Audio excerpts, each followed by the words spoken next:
₹1,00,00,000 మత్తు పదార్థాలను బ్రెజిల్ నుండి విశాఖపట్నానికి రప్పించి యువకుల జీవితాలను నాశనం చేయడానికి సంకల్పించినటువంటి సంధ్యా ఎక్వా ఎక్స్పోర్ట్స్ యజమానులను ఉరితీయాలి. న్యాయస్థానాలు తమ విస్తృతమైనటువంటి అధికారాలను, సమాజ శ్రేయస్సును, ముఖ్యంగా యువత మరియు బాలల శ్రేయస్సును దృష్టిలో పెట్టుకొని చాలా కఠినమైనటువంటి శిక్షను ఇస్తే తప్ప ఈ వ్యాపారులకు బుద్ధి రాదు. వెళ్ళడం, నేరం చేయడం, వీరు ఏదో ఒక రాజకీయ నాయకులను, పోలీసు వారినో పట్టుకొని తిరిగి బయటకు రావడం, మళ్ళీ వ్యాపారాలు చేయడం, ఇదే పనిగా పెట్టుకోవడం జరిగింది. దురదృష్టం ఏంటంటే చాలా దూర ప్రాంతాల్లో ఉన్నటువంటి జిల్లాల నుంచి మామూలుగా వ్యాపారం చేసుకోవడానికి విశాఖపట్నానికి రావడం పరిపాటైపోయింది. రానివ్వండి, అభ్యంతరం లేదు.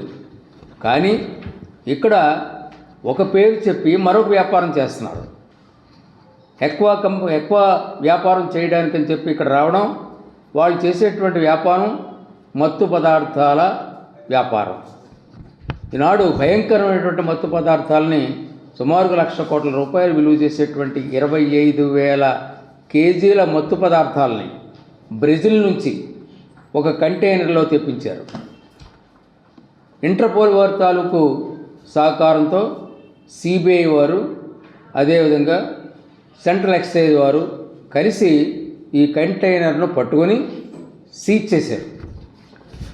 సీజ్ చేసిన తర్వాత స్థానికంగా ఉన్నటువంటి సిబిఐ న్యాయమూర్తిని కూడా పిలిపించి వారి సమక్షంలో కంటైనర్ను ఓపెన్ చేసి 1000 ప్యాకెట్లు ఉన్నటువంటి వాటిలో సుమారు 40 ప్యాకెట్లను ర్యాండమ్గా బయటకు తీసి చెక్ చేస్తే అందులో కొకైన్ ఉంది.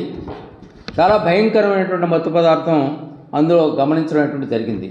ఇప్పుడు విస్తృత స్థాయిలో వాటన్నింటినీ కూడా బయటకు పంపించి వాటిని తనిఖీ చేయడానికి ఇంకొక 2 వారాలు పడుతుందని చెప్పడం జరిగింది.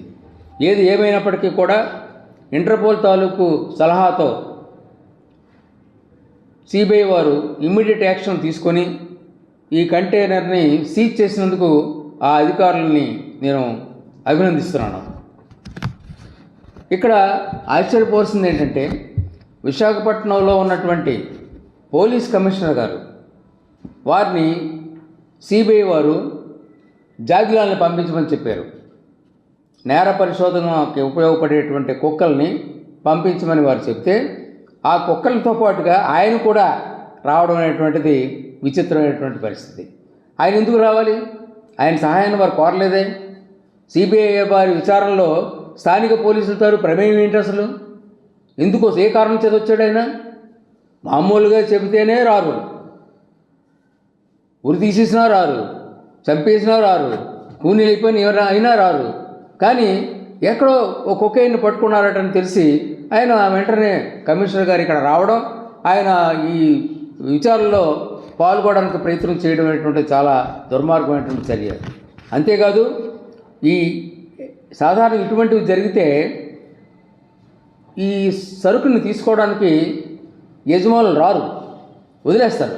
1,00,00,000 కోట్లు అయితే అవన్నీ అంటే ఇచ్చారు. ఇలాంటి 1,00,00,000 కోట్ల వ్యాపారాలు ఎన్నో చేసి ఉంటారు. ఇవాళంటే దొరికింది. ఈ 5 సంవత్సరాల్లోనే ఎన్ని చేశారు? అంచేత పోతే పోనీయండి అని చెప్పి వదిలేస్తారు. కానీ ఈ ఎక్వా కంపెనీ తాలూకు స్టాఫ్ ఇక్కడికి ధైర్యంగా వచ్చి ఈ కంటైనర్ని దాన్ని చూడడానికి వీల్లేదని, దాన్ని రిమూవ్ చేయడానికి వీల్లేదని, ఓపెన్ చేయడానికి వీల్లేదని చెప్పి అభ్యంతరాన్ని తెలియపరచారు. ఎంత ధైర్యం అంటది!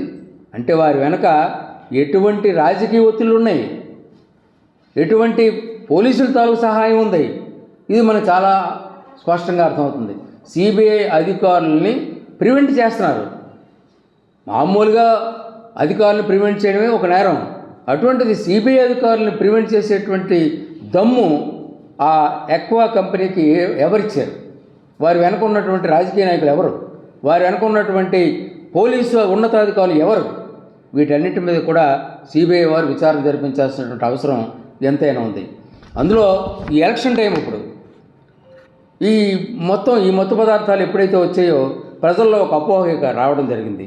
ఎన్నికల సమయం కాబట్టి ఈ మత్తు పదార్థాలన్నింటినీ కూడా యువతకు, పిల్లలకు పంచిపెట్టడానికి, ఉపయోగించుకోవడానికి రావడం అనేటువంటి జరిగిందనేటువంటి అపోహ, అది నిజమవచ్చు, అపోహ అవ్వచ్చు, ఏదైనా అవ్వచ్చు. అది కూడా వ్యాపారం, ఊరికనే ఉచితంగా ఇచ్చారు, ఆ విధంగా ఉపయోగించడానికి తెచ్చారనేటువంటి అపోహ ఉంది. కాబట్టి నేను ఈ కంప్లైంట్ని కేంద్ర ఎన్నికల కమిషన్కి, అలాగే రాష్ట్ర ఎన్నికల కమిషన్ వారికి కూడా నేను ఫిర్యాదు రాతపూర్వకంగా ఇవ్వడం అనేటువంటిది జరుగుతోంది. ఏది ఏమైనా ఇక్కడ ఇటువంటి సమాజాన్ని, విశాఖపట్నాన్ని బేస్ చేసుకొని సమాజాన్ని నాశనం చేసేటువంటి మత్తు పదార్థాల వ్యాపారాలు విశాఖపట్నంలో చేయడం అనేటువంటిది మరి చూస్తే రాష్ట్ర ప్రభుత్వ యంత్రాంగం, పర్టికులర్గా విశాఖ జిల్లా తాలూకు ప్రభుత్వ యంత్రాంగం పూర్తిగా వైఫల్యం చెందిందని అనడం లేదు, పూర్తిగా కుమ్మక్కయిందని చెప్తున్నాను. ఇంత దౌర్భాగ్యమా? విశాఖ జిల్లాకి ఇంత అవమానాల పాలైపోవడమా? ప్రశాంతమైనటువంటి జిల్లాను నరకం పాలు చేస్తున్నారే, యువకులను నాశనం చేస్తున్నారే, పిల్లలను నాశనం చేస్తున్నారే. హై స్కూల్లో చదువుకునేటువంటి పిల్లలు కూడా బ్యాగుల్లో ఈ మత్తు పదార్థాలని పెట్టి ట్రాన్స్పోర్ట్ చేసేటువంటి పరిస్థితులు ఈవేళకి కూడా ఉన్నాయి విశాఖపట్నం జిల్లాలో. ఇవన్నీ నేను ఇంకా వివరంగా సేకరించి వాటికి కూడా కంప్లైంట్ ఇవ్వడం అనేటువంటి జరుగుతుంది. పోలీసు యంత్రాంగం